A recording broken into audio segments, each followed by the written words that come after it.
ಪ್ರಜಾಪ್ರಭುತ್ವದ 4ನೇ ಸ್ತಂಭ ನಾವು ಮಾಧ್ಯಮವನ್ನು ಕರಿತೀವಿ. ಆದರೆ ಇವತ್ತು ಎದುರಿರುವಂತಹದ್ದು ಏನದ ಅಂದ್ರೆ, ಮಾಧ್ಯಮಗಳಲ್ಲಿ ಅನೇಕ ಮಾಧ್ಯಮಗಳು ಕೋಮುವಾದದ ಆ ಕಡೆ ವಾಲ್ತಿರೋದನ್ನು ಇವತ್ತು ನಾವು ನೋಡ್ಲಿಕತ್ತೀವಿ. ಅದು ಬರೀ ಒಂದು ಜಾತಿ ಹೆಸರಿಗೆ ಅಂಟುಕೊಂಡಿರ್ಬೋದು, ಅಥವಾ ಯಾವುದೇ ಒಂದು ರಾಜಕೀಯ ಪಕ್ಷಕ್ಕೆ, ಇನ್ಯಾರ್ದೋ ಒಬ್ಬ ವ್ಯಕ್ತಿಗೆ ಸಂಬಂಧಪಡುವಂಗ ಅವರ ಎಲ್ಲ ಬರ್ತಿರೋ ನ್ಯೂಸ್ಗಳನ್ನು ನಾವಿವತ್ತು ನೋಡ್ಲಿಕತ್ತೀವಿ. ಆದರೆ ನಮ್ಮ ಎದುರಿರೋದು ಪತ್ರಿಕೆ ಆಗಲಿ, ಒಂದು ಮಾಧ್ಯಮ ಆಗಲಿ, ಒಂದು ನ್ಯೂಸನ್ನು ನಾವು ನೋಡಬೇಕು, ಕೇಳಬೇಕು ಅಂದಾಗ ಅದು ಪಕ್ಷಾತೀತವಾಗಿರಬೇಕು. ನಿಜವಾಗ್ಲೂ ಫೀಲ್ಡಲ್ಲಿ ಏನದನೋ, ಯಾವುದು ಸತ್ಯ ಅದನೋ ಅದು ಜನರೆದುರು ಬರಬೇಕು ಅನ್ನೋದು ಮಾಧ್ಯಮದ ಕೆಲಸ. ಆದರೆ ಇವತ್ತು ಹಂಗೆ ಆಗ್ಲಿಕ್ಕತ್ತಿಲ್ಲ.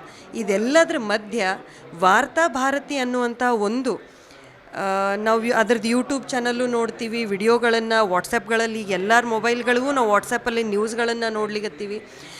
ಇರುವಂತಹ ಸತ್ಯವನ್ನು ಜನರೆದುರು ಇಡುವಂಗೆ ಪ್ರಯತ್ನ ಮಾಡ್ತಿರುವ ದಿಕ್ಕಿನೊಳಗೆ ವಾರ್ತಾ ಭಾರತಿ ಕೆಲಸ ಮಾಡ್ಲಿಕ್ಕತ್ತದ.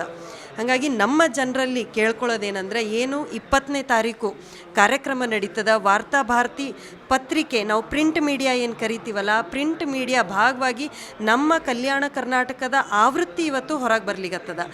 ಈ ಡಿಸೆಂಬರ್ 20ನೇ ತಾರೀಕು ನಾವೆಲ್ಲರೂ ಅವತ್ತಲ್ಲಿ ಬರ್ತೀವಿ. ನಮ್ಮ ಭಾಗದ ಜನರ ನಿಜವಾದ ಮಾತುಗಳು ಎಲ್ಲರಿಗೂ ಮುಟ್ಟುವಂಗೆ ಈ ಪತ್ರಿಕೆ ಕೆಲಸ ಮಾಡ್ತದ ಅನ್ನುವಂಥ ಭರವಸೆ ಇಟ್ಕೊಂಡು, ಆ ಭರವಸೆ ಪತ್ರಿಕೆ ಮೇಲೂ ಅದ. ಆ ಭರವಸೆಯನ್ನು ಎತ್ತಿ ಹಿಡಿದು ಎಲ್ಲ ಜನರಿಗೆ ಮುಟ್ಟುವಂಗೆ ಮಾಡಲಿಕ್ಕೆ ನಾವೆಲ್ಲರೂ ಅವತ್ತಿನ ಕಾರ್ಯಕ್ರಮಕ್ಕೆ ಬರೋಣ, ಅವತ್ತಿನ ಕಾರ್ಯಕ್ರಮವನ್ನು ಯಶಸ್ವಿ ಮಾಡೋಣ ಅಂತ ಎಲ್ಲರಲ್ಲಿ ಕೇಳ್ಕೊಳ್ತೀನಿ.